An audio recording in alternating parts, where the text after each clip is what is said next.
Look at where we are. You jail Nnamdi Kanu. Nnamdi Kanu is already a celebrity in prison. They said he has already become the president of the prison, but I doubt that is what Nnamdi Kanu wanted. But it must have been conferred on him just by respect, you know. So very soon, you will see that they will, on their own, reverse the most fundamental mistake they ever made regarding Nnamdi Kanu. You can quote me on that. No, they don't misquote the judge. He just said that he was talking about national security. I'm not a national security person. I'm not a police officer. Yes. You also heard me tell the judge that we have a plan to defeat the candidate of the other side, and I will continue to make public policy statements. It's on record. You know, I think we have to give it to the judge that he applied wisdom. Yes. Thank you very much, everyone. Hello, everyone. Welcome back to Trending Nigeria. I'm Adenuga Progress.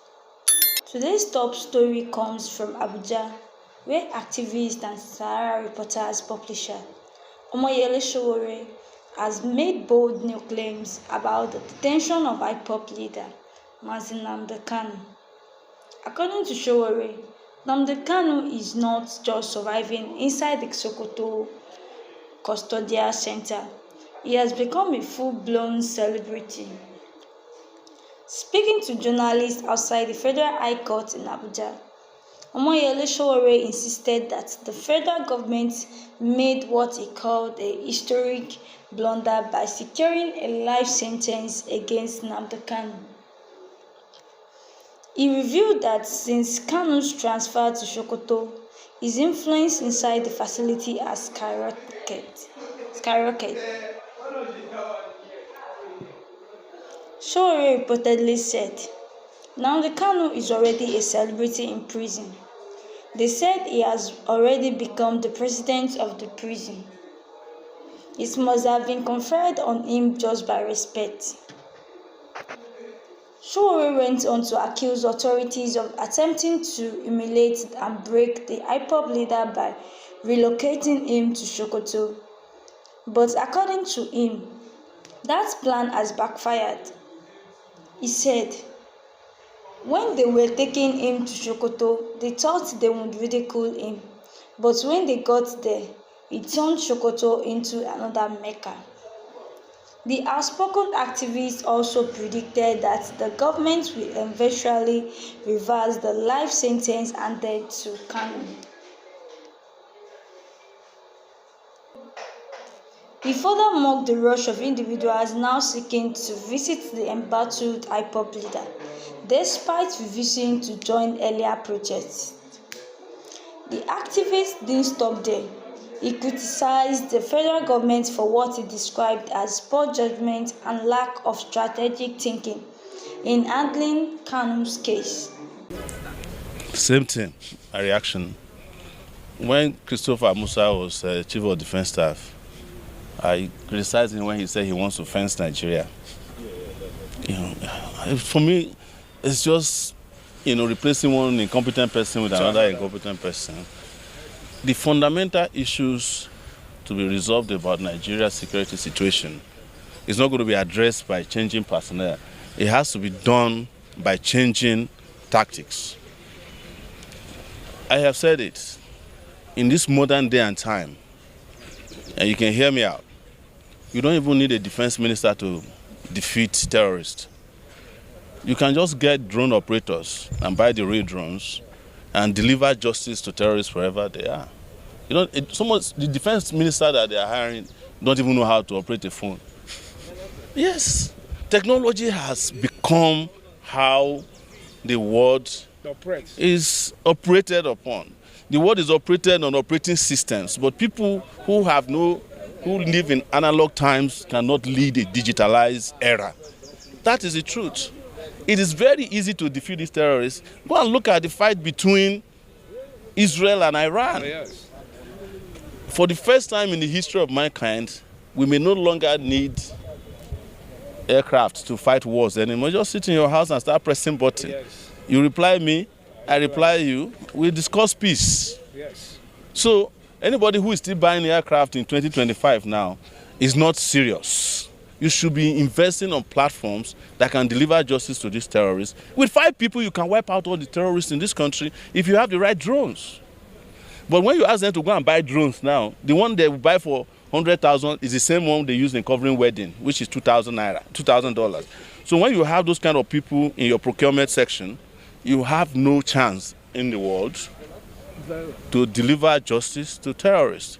The problem, and I will keep saying this, that has crippled our security agencies and security system and platform, number 1 is corruption. 2 is incompetence.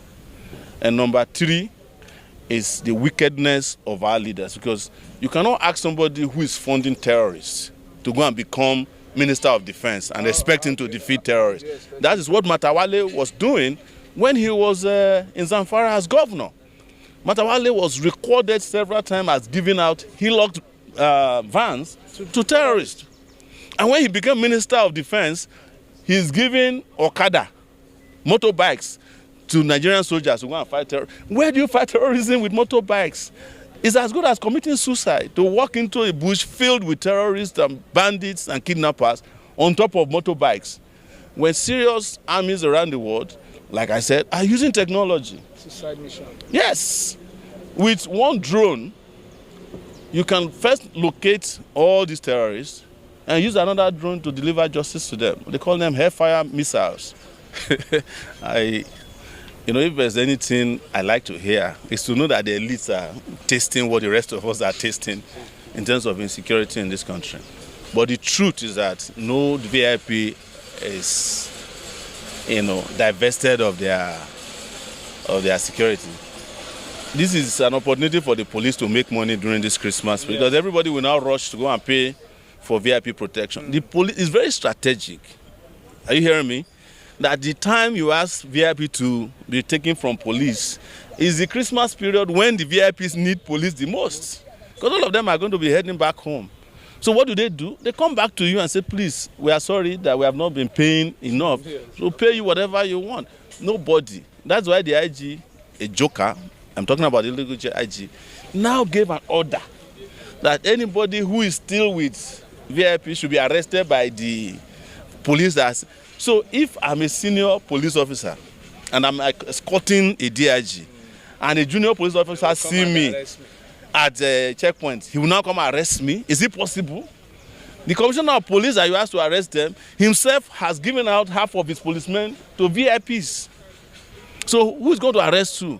It's a joke. It's because the leadership of the police don't know what they are doing. Or they know what they are doing, but they don't want to tell the Nigerian leadership that this is business time for us. If you know of any VIP, please, whose police has been removed, just know that that VIP has not paid the appropriate price. And he has not gone to renew his contract. So it's not a franchise. So it's a franchise. We're talking about over 210 policemen. That's officially policemen that are in existence. Over 100,000 of them are serving VIP. The IG said he recalled 11. So there's still 90,000 policemen missing. Back who are still on the field.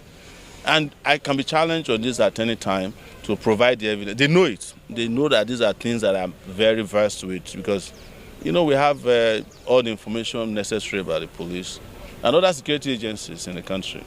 Well, what Nuhu Ribadu has come to tell you is that he's the new chief negotiator with the terrorists.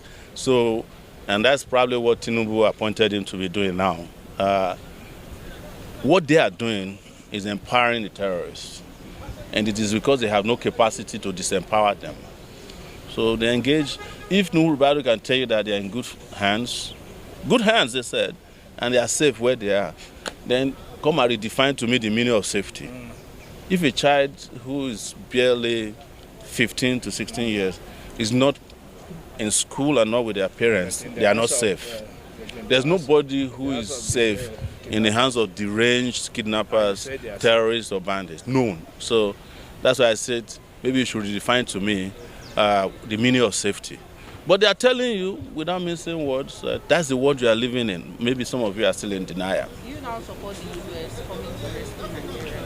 No, the U.S. is not coming to rescue Nigeria. The U.S. is ridiculing Nigerian leaders. So what should we do? Well, kick out the leaders who cannot protect you. That's simple. You deserve protection, not from the... You didn't elect Donald Trump to protect you. You elected, or they selected Tinubu. And the reason I'm saying this, so that those of you who are carried away by U.S. promises, is that if the U.S. comes here to help you clear Sambisa forest, who is going to clear the forest in Edo State for you? Except you then agree that the U.S. must replace your government. So your next governor in Edo State will be called Moore from Idaho. The one from Ondo State will be from New York. The one from Zamfara, they may not find a governor to go to Zamfara because U.S. people don't like to go to unsafe places. So, and I have restated it again, that as an African, a Pan-Africanist, it is a disgrace that we keep looking for salvation from the people who enslaved us, the people who colonized us. Somebody who took you as a slave 400,000 years ago cannot love you when it is him and his past policies and of their grandparents that put you in the condition that... Have you forgotten the Cold War? Have you forgotten colonialism? Have you forgotten their attempts to replace that? They've even trained so many of the soldiers you are seeing today, DSS, they were trained in the US or by the US security agencies. How come the training didn't have any impact on them? So if you want salvation, build your own country. Elect leaders who can protect you, but always looking for help from people. It's either you are looking for, you are looking for help from a foreign religion, foreign gods. Now you are looking for help from the foreign army to come and help you cleanse your land. They don't have your time. They have, you see, I want to tell you here, the US have what they call attention deficit disorder in terms of international intervention and policies. They don't have time for you they don't have time to stay with you. After a while, if it inconveniences them, they leave. But they don't even have any plan to come here except just do some symbolic actions. And then at the end, you are still going to need to have your leaders protect you after they have come and gone. That is if they come at all. Do you not support state police? What? State police. Oh, I've always supported state police, but not without proper guidance and regulation. I support state police on the condition that all the policemen will be trained according to the same standards across the country, and that they are well paid, not like in Ondo State where they have an equivalent of state police right now. They don't even have, they have casualization, they don't have appointment letter, they don't have insurance cover. You want people to come and risk their lives for you, and they don't have anything to show that they are working with you. So it has to be properly regulated. You must pay them well, you must provide them with insurance, they must have housing, not barracks, because barracks don't work anymore for me. And they must be properly trained, and they must have rules and regulation. Because we've seen a situation where in Osun State and I think Ondo State, the leader of the Amotekun in Ondo State is trying to kill some of his staff who are opposed to the way he's running the place. In Osun State, there was some shooting in which they just arbitrarily kill people. So that's why regulations for these bodies are very important for him. But state police, campus police, any police, I'm in support of it, but not rogue law enforcement agencies. A video just in of Matawade. Yes. Advocating that not all bandits are criminals. And not all criminals are bandits. I don't want to waste my time on responding to the likes of. It's a reflection of where we are. That again, the worst amongst us is governing the most brilliant amongst us. So these are wash-up people that have no business. These are people that should be in jail. I met one governor, former governor here this morning. What is his name? Babangida Aliyu. Okay. Yeah. He was alone in a BMW. So he saw me, came to greet me. I said, what are you doing here? I said, I've been facing corruption charges for 10 years. I said, why don't you join the APC and stop disturbing yourself? But He said, you can't join them. I said, well, it's a matter of time. yes. Yeah. So what did we predict to you? That they would do that. Well, I also predicted that it would be the greatest mistake of their life. And now, the people we asked to protest to prevent Nnamdi Kanu from going to jail are all rushing to Sokoto. I want his family members to give me the right to admit people to see him, so that I can be screening them. And I'll tell you, the day the judge who sentenced him is going to go to Sokoto, he's going to go beg like Fela was begged in Bama prison for doing what is wrong, if he has not done that already. But if he wants to go, tell him to contact me. I will arrange a safe passage to Sokoto. This was the worst thing they could have done to them. When they were taking him to Sokoto, they thought they would ridicule him. He would be, when he goes to Sokoto, he has turned Sokoto to another Mecca. Yes, pilgrimage. That's what we predicted. You know, they don't have sense because they don't have people who can reason in government. And now, look at where we are. You jail Nnamdi Kanu. Nnamdi Kanu is already a celebrity in prison. They said he has already become the president of the prison, but I doubt that is what Nnamdi Kanu wanted. But it must have been conferred on him just by respect, you know. So very soon, you will see that they will, on their own, reverse the most fundamental mistake they ever made regarding Nnamdi Kanu. You can quote me on that. No, they don't misquote the judge. The judge said that he was talking about national security. I'm not a national security person. I'm not a police officer. Yes. You also heard me tell the judge that we have a plan to defeat the candidate of the other side, and that we will continue to make public policy statements. It's on record. You know, I think we have to give it to the judge that he applied wisdom. Yes. Thank you very much, everyone. So, Omoyele Sowore is insisting that the government's actions have only strengthened Nnamdi Kanu's influence, even behind bars. What do you think about these explosive comments? Has the treatment of Kanu increased his popularity instead of diminishing it? Drop your thoughts in the comment section below. And don't forget to like, share, and subscribe for more updates. Thank you for watching Trending Naija.